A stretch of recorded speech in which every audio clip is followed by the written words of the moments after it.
Diane here, and today is release day for Sleeping with the Fishes, Mermaid Cozy Mystery Novella number 3. So I thought we could sit around hanging out and talking about mermaids. But really, I think I've told you every single thing there is to know about mermaids by now. Not really. There's probably a lot I don't know about mermaids. But I did want to talk today about these novellas and what they're about and kind of where they came from. I think I've told you this in an email, but I figured I'd go ahead and just, talk about it again because it is a big day. So, Mermaid Mysteries. I got the idea first. I actually got the idea a while ago, and it's because I used to be a swimmer and I used to spend a lot of time. I swam open water, I swam long distance in oceans and rivers and lakes and things like that. So I was very comfortable in the water, and I kind of started thinking like, well, that would be a fun setting for some mysteries. But it's kind of a weird setting too because it's underwater, and what do I really know about being a mermaid? But I had a health scare last year, and my reaction to that was kind of funny. When I was talking to my dad and I was saying, like, it kind of made me sit up and take notice. Oh, look at that. It's like that kind of thing means something. I don't know what it means, but that means something because I'm just sitting next to a window. Anyway, so I was telling my dad, I'm not, that made me sit up and take notice. Like, I'm not ready to die yet. I haven't written Mermaid Mysteries yet. And it came out of my mouth before I even really thought much about it. As soon as I said it, I thought, that's the thing that I feel like I haven't written yet. So it kind of then became more top of mind. So that was like phase 1 of the project. Phase 2 of the project was there's this great cover designer. She does a lot of cozy mysteries. Her name is Mariah Sinclair.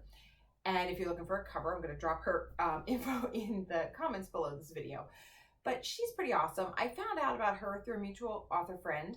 I started following her, and she does a thing called pre-mades where she designs covers. She comes up with ideas and designs covers, and then you can buy the cover. It's already done. She just drops your name in, and she'll change out the title if you want the title changed out from what she came up with. And she came up with a series of Mermaid Mysteries. And I thought, that is weird because I wanted to write Mermaid Mysteries. How strange is it that after I discovered this person, I just happened to be in her group and boom, there's 3 covers for Mermaid Mysteries. So I thought, this is a sign.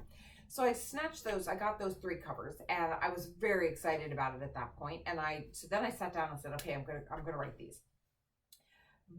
That's kind of when I started thinking a little bit more about it. I started thinking about the first one, and that's when I thought about Zoe. And I wrote the first book. I wrote, not the whole thing, I wrote the first like half of it in third person. So it was really, I was telling the story of Zoe, but I was telling it like Zoe splashed through the water and flipped it over the horizon with her tail. And I wrote the whole thing that way, and I kind of stalled out a little bit halfway through. I generally write first person, don't write third.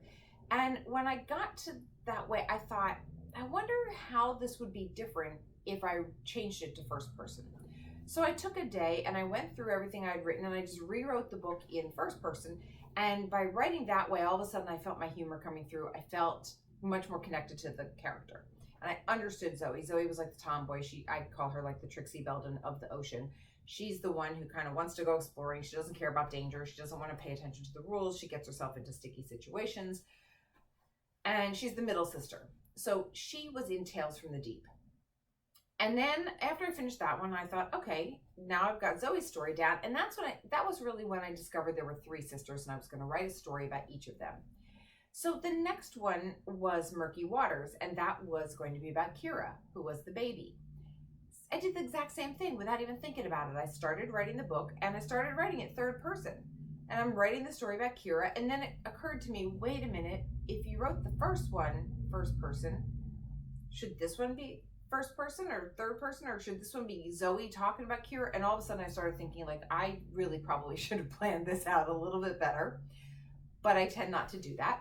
So I rewrote the beginning of that one to make it first person from Kyra's point of view. And because they're sisters and they all live in the same colony and they share a bedroom, Zoe was there. So you got Zoe back in there and you got some references to the first novella. A little bit of time went by before I wrote the third one, before I tackled Ava's story. And that was not for any particular reason other than I just wasn't sure I knew what Ava's story was. I kind of set the groundwork for it in the second novella, but I also didn't completely connect with her. Ava is the oldest. She's the one who's going to inherit the throne. And I kind of, and she's a little bit bossy, and I'm a little bit bossy too, so I guess we do have that in common. But I didn't feel like I really clicked with her. I felt like I got Zoe, and I felt like I got Kyra. But when it came to Ava, I thought, you know, she's kind of the one who tells everybody what to do, and she's the one who, she knows she's going to be in charge. She's going to inherit the throne. She's, you know, keeps things in order. And that didn't feel, that role sometimes feels really fake to me when I try to step into that role. I've been a manager, I've been in charge of things, but oftentimes I feel like I'm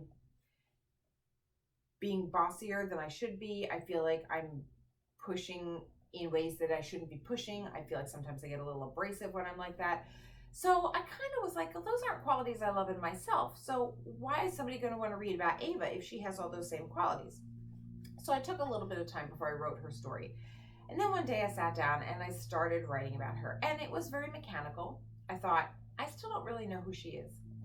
So I was on the treadmill one day and I was kind of walking along, and out of nowhere, I realized Ava doesn't want to be in charge. She didn't ask to be the firstborn. She didn't ask for this whole life.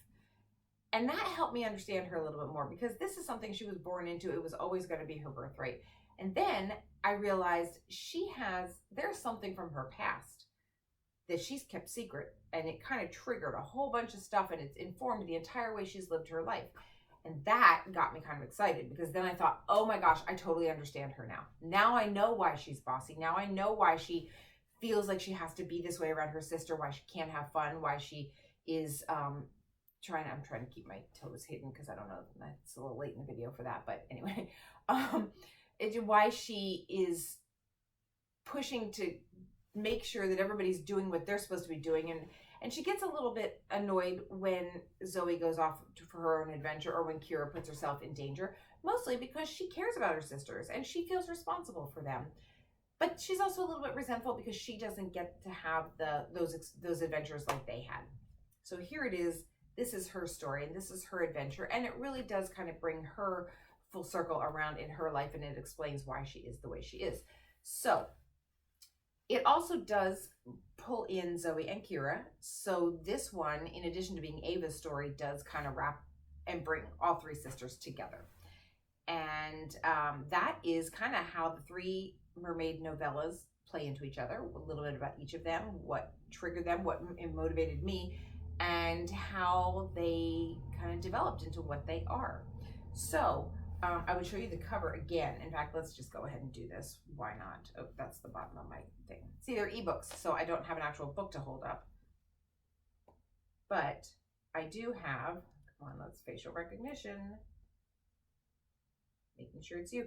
This is the expression I make every time I'm trying to sign into my computer. Doesn't really work.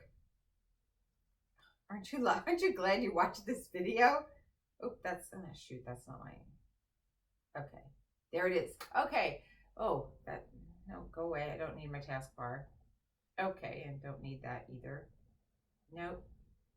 Come on, work with me here, people. Okay, Sleeping with the Fishes, Mermaid Mystery number 3, out today, September 10th. Go snag it where ebooks are sold. It's available on Amazon, Barnes & Noble, Kobo, iTunes, and a whole bunch of other places. So just go wherever you normally buy your ebooks and you can get yourself a copy. I hope you enjoy swimming around with the mermaids as much as I enjoyed writing about them. Okay? Thanks a lot for watching. Oh, you don't want my feet in the picture, do you? Well, I guess whatever. I don't have shoes on, so you're going to get my feet in the image. And I should fluff this pillow a little bit. Probably. Oh, that's no good. Is that better? Yeah, that's better. Okay. Oh, look, I matched my backdrop. These are so going in the outtakes. All right, what do I want to talk about? Let's see. I don't know. I don't think I want to talk about that. That's kind of dumb. Mermaids. Let's stop this. I really wish I had a remote.